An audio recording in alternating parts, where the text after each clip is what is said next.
Probably.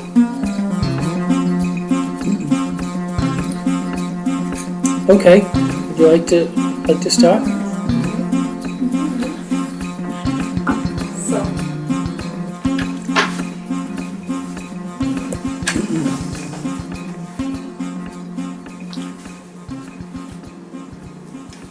Go ahead. okay, hello everyone. My name is Elif Firat. Today I'm going to introduce you my work in progress survey of interactive visualization for education. So I would like to start with giving an outline. Today I'm gonna explain you the topic and motivation, talk about some difficulties, and then our focus, how did we search our papers to find them, and then I will continue with sharing our novel classification, some related works, and then I would like to also share some interesting example we review in our surveys. And at the end, I will share about our plans, what will we do in future. So, as we know that visualization methods play a key role to simplifying and conveying meaningful information about complex systems. So the use of advanced and interactive visualization interactive visualization tools is growing and they are becoming integral part of education. So visualization tools assist pedagogical processes, and implementation can be extremely helpful for all types of users, so they can be teachers or students. So in order to understand how to build, in order to understand how to improve students' learning experience, it's important to examine, it's important to explore how to build appropriate visual systems. So therefore, surveys are a beneficial solution to examine previously completed experiments and extract some useful educational outcomes.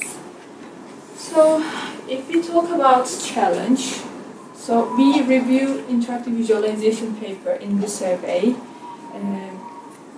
and these are used for educational purposes. So, the major challenge is to evaluate the effectiveness of these technologies given in the paper on increasing the user's understanding with the support of interactive visualization systems. So this was our major challenge during our writing our survey. And if we talk about scope, and like our surveys reviewed interactive visualization system for enhancing education and cognition.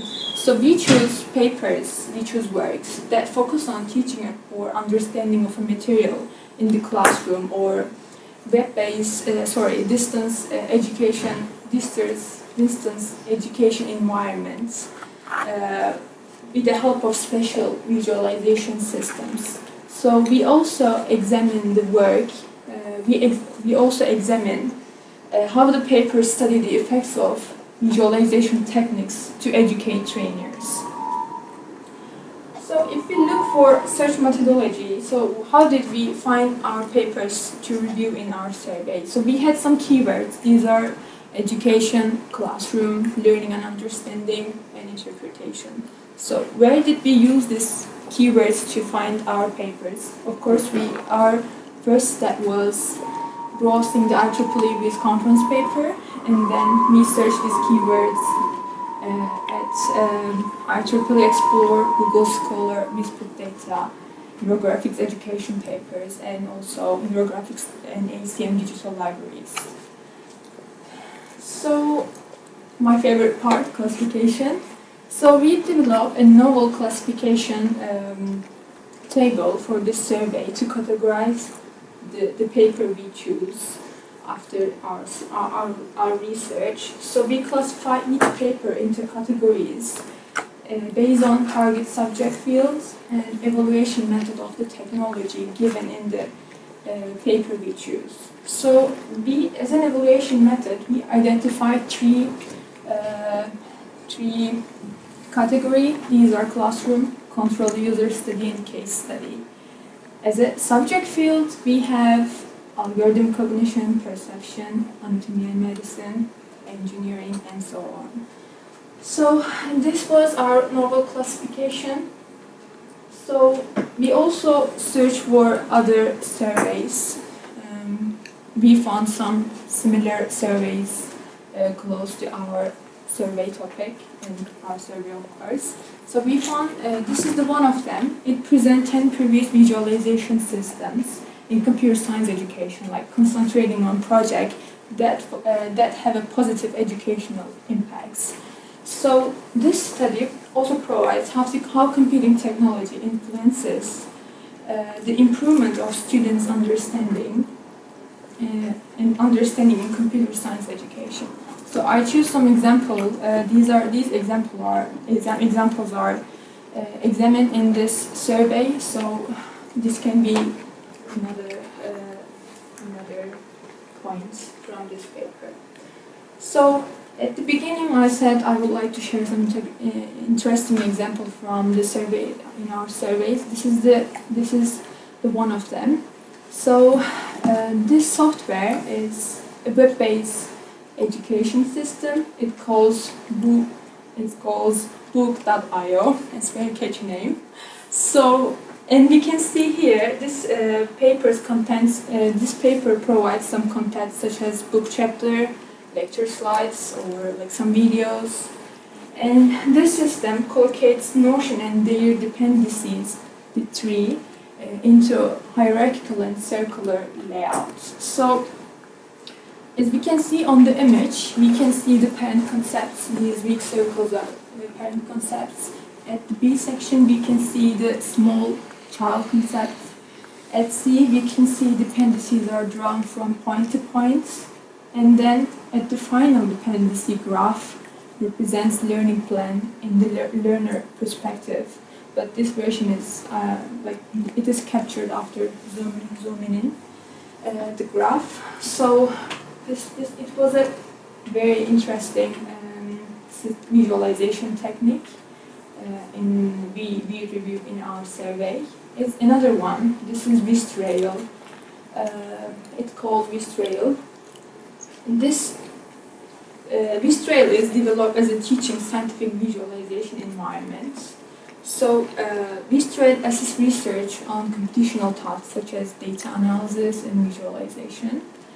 So as an example, visualization is for studying celestial structure derived from cosmological simulation using VisTrail. So as we can see, each node here represent the workflow that generates a unique visualization. So students can benefit from detailed provenance example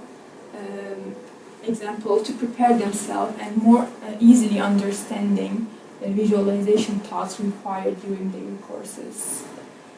So if we look for future work, as I told you at the beginning, this is a work in progress paper. So we are still working on it, and in future we will include more related literature, and we will develop the classification further, and we will add more comparative metadata to finalize our paper. So, and thank you so much for your attention. I can take your questions if you have. Wow.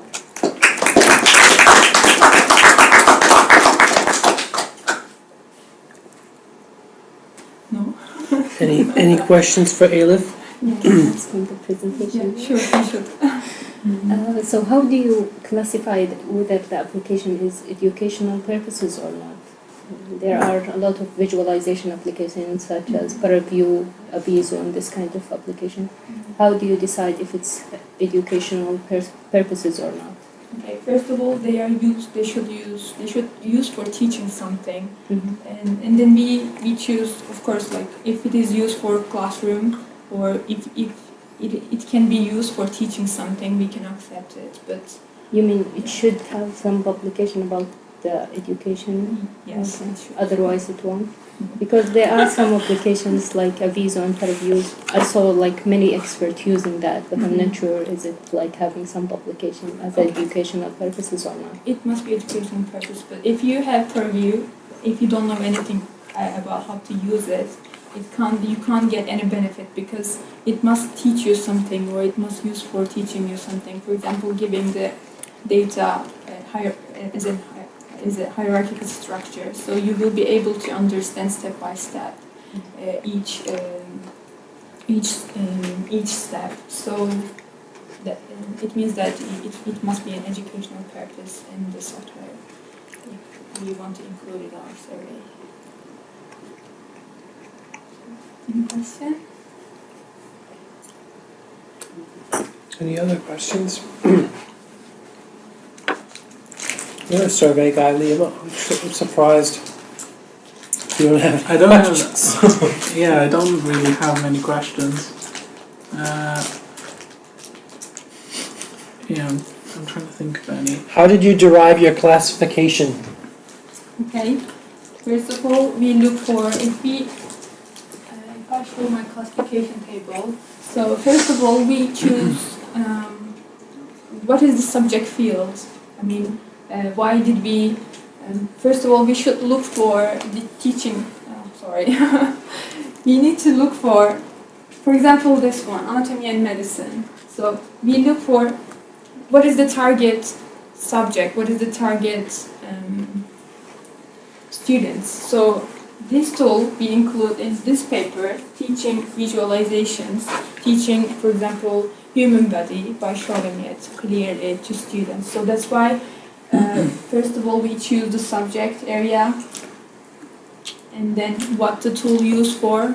What the tool is used for teaching which subject. So we need to look for specifically where the tool used and which subject which subject is taught using this tool. And we also look for experiments, evaluation methods. So we have a software review shared in the paper, and we look for we look for evaluation methods. How did they this experiment? For example, there are some experiments. These are tested in the classroom environment, or it's a case study, or it's a controlled user study. So we evaluate using subject field and evaluation methods in two different categories. I hope I could explain. Yes, I have a so you look at the classroom studies, Yeah. use studies and the case studies. Have you found any significant differences between them? Like, would you recommend one type of study over another? For example, does classroom give more significant results than a case study? Actually, we don't have any significant output, but we just look for how they did their experiments to evaluate the effectiveness of this technology. So we didn't compare them, we just categorized them. How did they evaluate the effectiveness? Okay.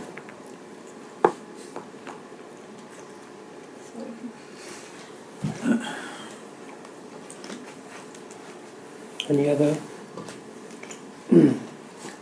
So one of the goals of of a survey is to identify unsolved problems. Yes.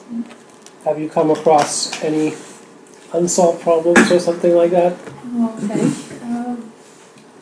So far, like, we didn't find any unsolved problems. Maybe we will find these problems by the time, because I'm still including new papers, and we will create more classification. Like, we will add more feature to classification. So by the time, I believe that we will find out. Why do you think user studies are less explored than other kinds of studies? Yeah, like, it can be coincidence, because this is an easy way to apply classroom experiments comparing the other control user study or case study.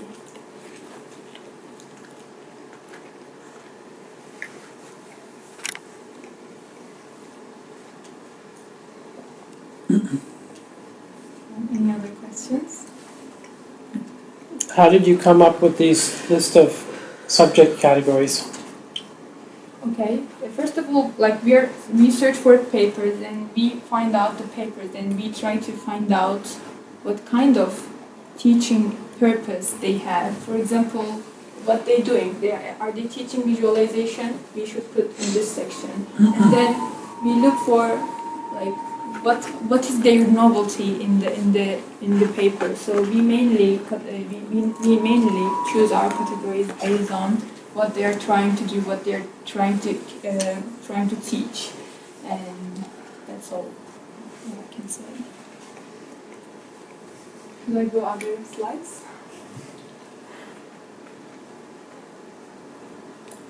Okay, good. Any other questions? Thank you, Elif.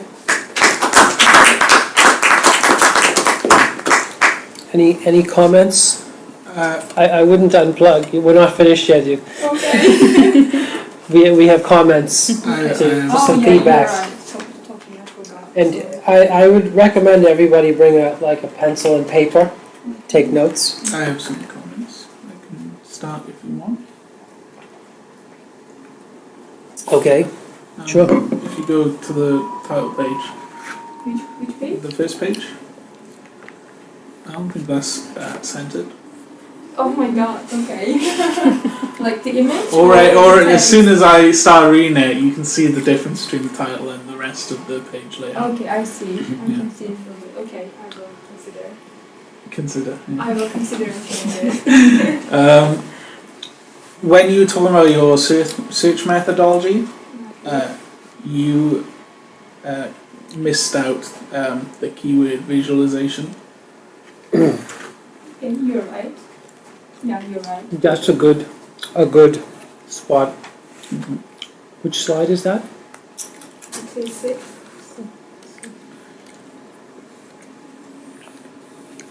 And the other comment is your examples. So I think you can make that a bit bigger. That's not really that important. You said it was boot.io. Yes.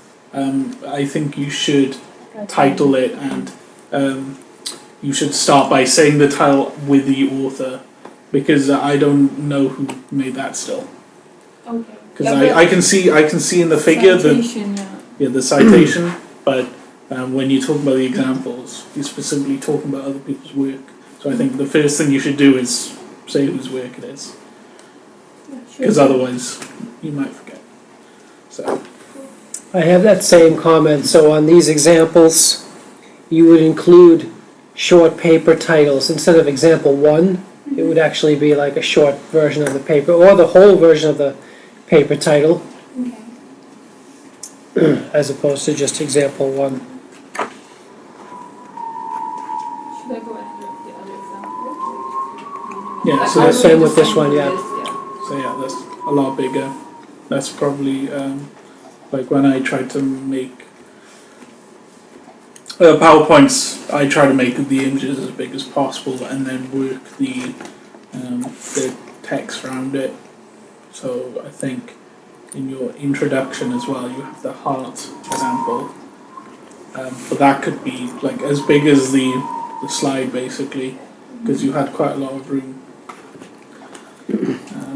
So that could also be changed as well.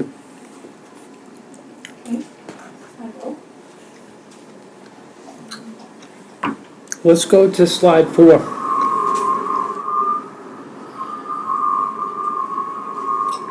I think I would add a challenge here, turn it into challenges. And the first challenge being, I would add the challenge of finding the relevant literature. Okay. This is a challenge, I think, It is. because it's not only in the Viz proceedings, it's scattered in this very kind of chaotic literature space, like a kind of what seems to be a big and chaotic literature space, which we're not very familiar with. So that's a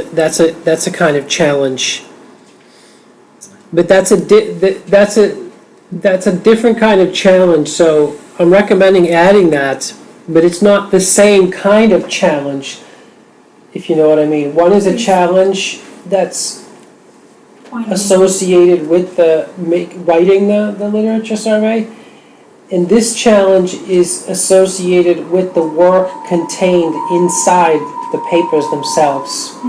So they're both challenges that I think are significant, but they're different kinds.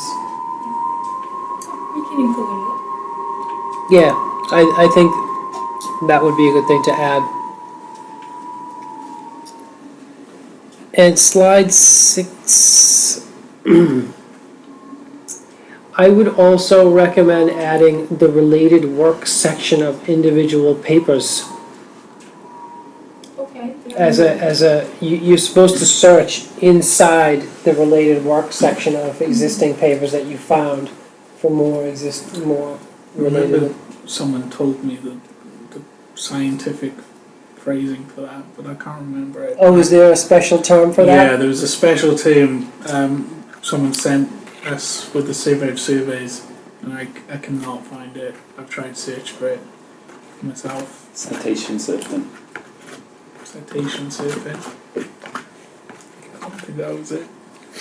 You've got a comma behind IEEE Explore, not the others. Yeah, thank you. That's a good. Yeah. I noticed A good one. I thought that I remember.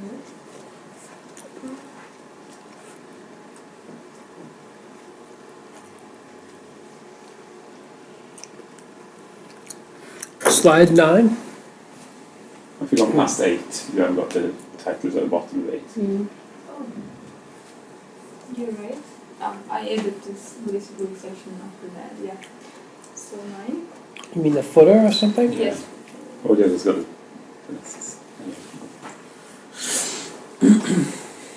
Unfortunately, the footers of this template are not very good. It's your template. It's a bad. It's not a very good. It's not a very good template. Well, that's fine. I have not figured out in all of my amazing years of experience how to get the slide number working properly in PowerPoint, automatic slide numbering. Okay, I have not figured this out. It's really fun. So I think I would recommend, remember our amazing, like, how to read a Viz paper template methodology? It's like concept, related work, implementation, and so on. I would take the concept and put it as a bullet point on this slide and the next one to help yourself. So should I put another slide and put this bullet point to explain this example? No, I would just have it as like one bullet point at the top above the image. Okay. And you can even, if you want, you can put the word concept and then like a summary of the concept in a few words Okay. to help yourself. Okay, I will. I actually did that when I present surveys. I have 3 points I put in every example. One is the title. I say, like, Mache Cubes by Lawrenson and Klein. And then I say concept. I have a few words to remind myself what the concept is. And then I have implementation, and I have a few words to remind myself of the implementation. But anyways, I would just, to help yourself, so you're not struggling to explain this as much, you have right on the slide concept, and then like a few words or a sentence to help you spit that out. Like, I was trying to put something, but if I put some text, I need to shrink the image, so image won't be clear enough to see during the presentation. So if I put another information here, so you can see that. I see. I think you do have a lot of white space above and below this image. Yeah, I can put Without for having image to shrink it. For second one, it doesn't seem possible, but Yeah, this one you Yeah. might need to shrink. You might need to shrink. I don't think you can shrink that. It's already quite hard to see this, the 4 on the bottom. I don't think you can shrink that anymore. Well, I can't see it. I can't see what's going on in the current image myself, really. I can just see that there's like a... Okay.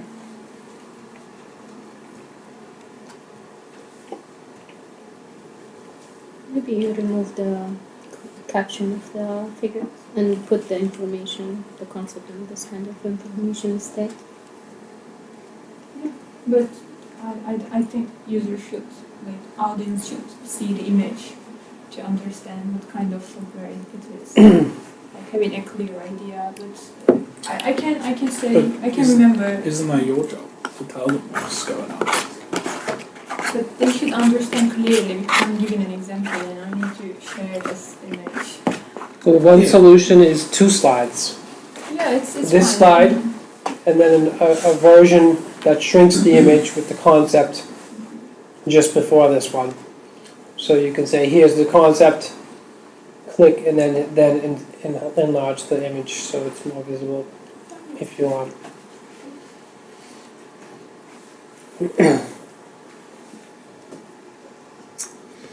For the concept, by the way, the concept behind this paper was to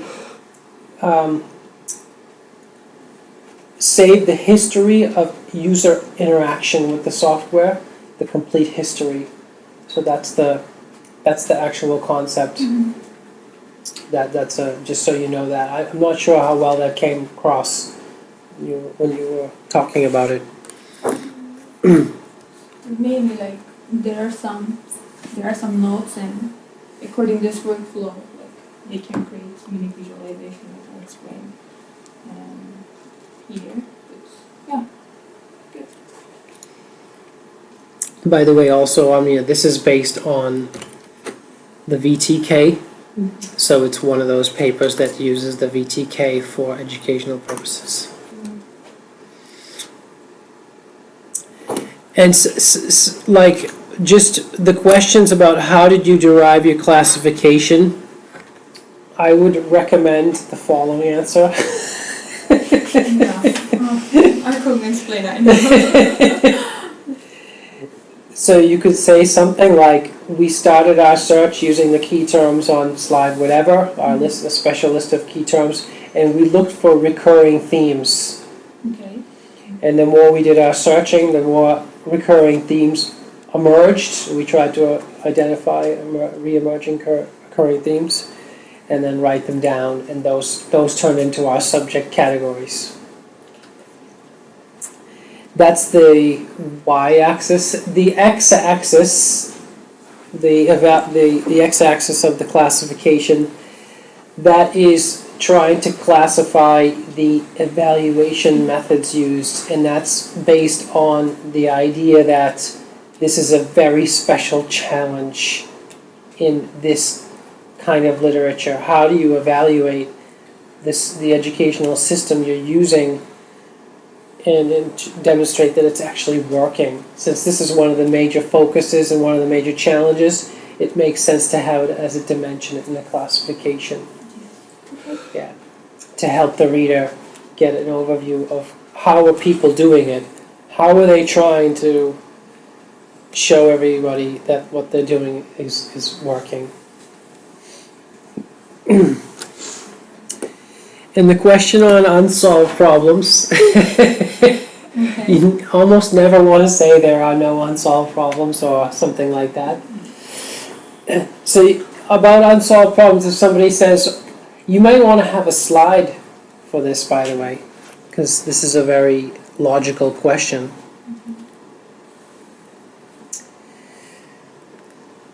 You would say, we're trying to derive a classification that highlights solved and unsolved problems or mature and immature areas. And if we look at it, there are boxes that are filled and ones that are empty. Yes, I know. Yeah. And just like Liam pointed out, this table is indicating that really an unsolved problem are user studies, controlled user studies for educational software. Mm-hmm. The classroom settings are more popular for good reason, but unsolved problems are clearly, are pretty well indicated so far, at least so far in our work in progress survey towards control user studies for educational purposes. And you can sort of see a gap with perception. Perception is a little bit of a gap. Well, both the controlled ones and only done with Yeah. user studies. Perception is in the I control mean- user study. And maybe novel education is a gap-ish, like in terms of a subject. You can see that like engineering and, well, at least it seems to be like engineering and medicine and algorithm cognition are very mature topics. That's not true. That's not so true about this table. You might, actually, you might want to incorporate like the latest version of your table, rather than the one from the paper on a Okay. slide somewhere. If I'm allowed to do it, I can. Yeah, of Yeah, course, might of as course you are. Yeah, that could be like an extra slide at the end, just in case there's a question. Like, oh, actually, I have my updated classification table, which highlights the solved and unsolved problems a little bit more clearly. So we can also show like it's always for students or lecturer, so we can show it as well. Yeah. I have a suggestion, but I'm not sure would it fit here or not. Like including the surveys that, like, let's say the TreeViz survey, or like the surveys that combine all the visualization techniques or something. I'm not sure if it's fit under the educational purposes. It's whether you can future. consider a survey Do you mean? What do you mean? educational paper. You mean as in the scope, inside the scope of the? As I survey, think what do you- I mean, like some surveys combine one of the visualization techniques and collect all the visualization application for this specific techniques, like Yeah. the tree map one, or there are different ones. So you mean create a web page like treeviz.org Yeah. and put all wonder the if things they there? Do any of them do user studies on their website? On the use of the But they website? have publication on that. Yeah, but because this is mainly for studies, I wonder you'd have to have a study in it.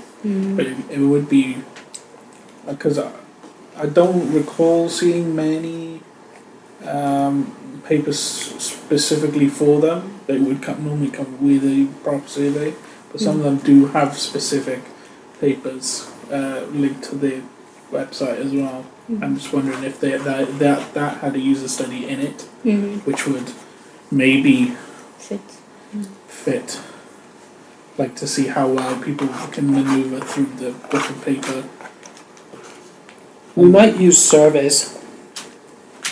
We might use surveys to create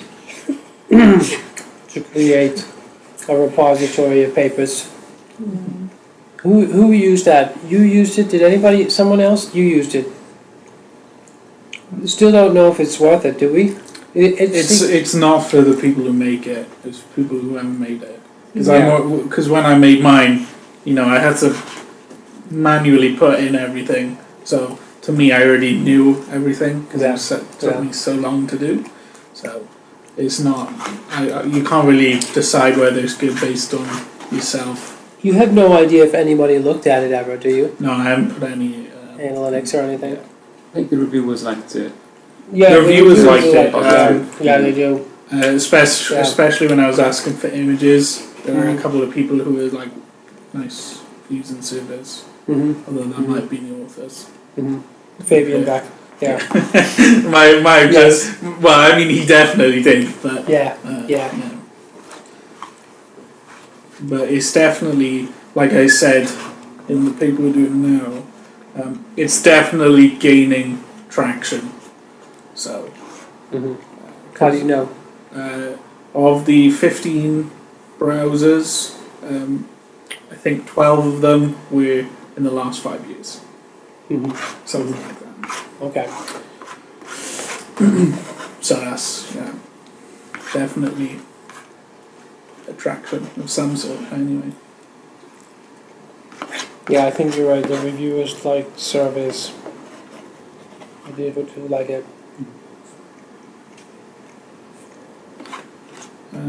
So yeah, the only other thing was when I was talking about significance, it was kind of a trap, like the significance of the studies.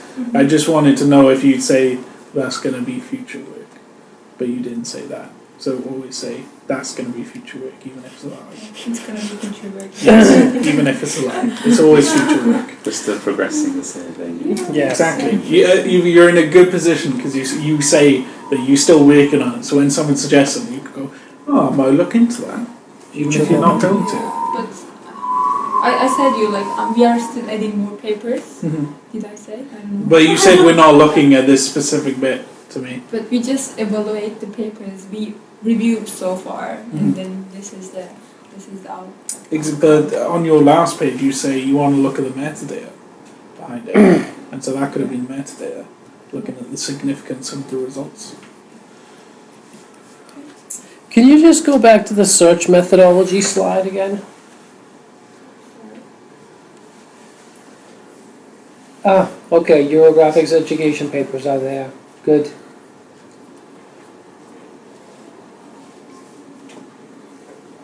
Should we put down?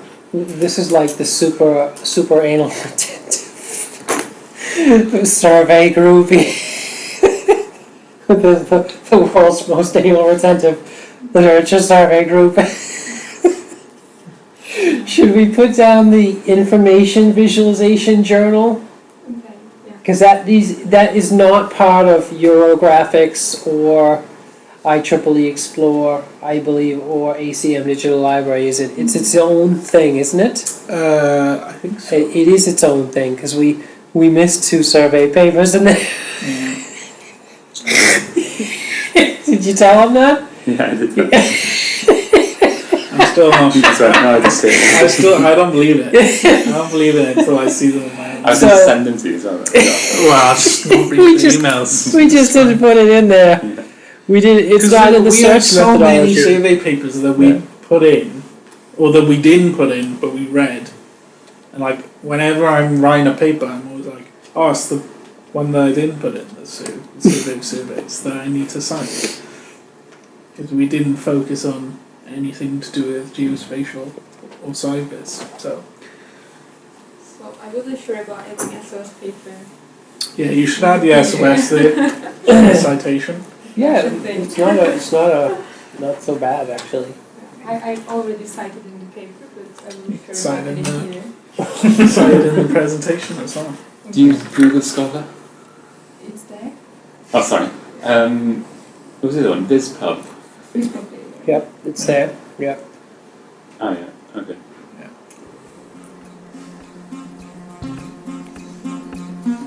Awesome. Any other comments? Thank you, Ayla. Thank you. So Thursday, is it Dylan and William?